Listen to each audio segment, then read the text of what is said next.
In this video, we are exploring turret dome cameras, including the right locations and weather conditions suitable for turret dome cameras.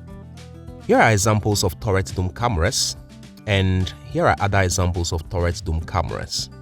You may have turret dome cameras as either IP cameras or AHD cameras. This one is an AHD or analog turret dome camera, and this other one is an IP or digital turret dome camera. The distinguishing feature as to whether a turret dome camera is an IP turret dome or an AHD turret dome is on the video terminal of each camera.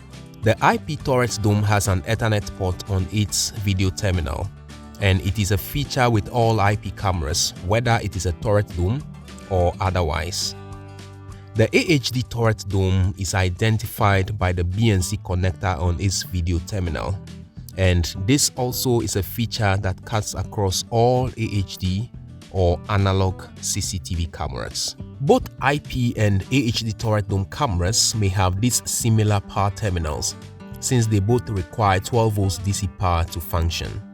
Please note that some PoE turret domes may only have an Ethernet port without necessarily having a power terminal, since power into such cameras may be fed into them through the Ethernet port only.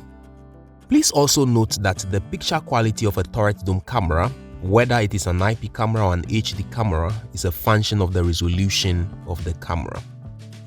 Turret dome cameras are most often than not designed for use at indoor locations.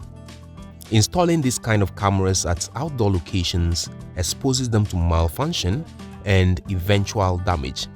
And so in planning a CCTV installation, you must ensure you do not site a turret dome camera at an outdoor location. Thank you so much for watching. See you in the next video.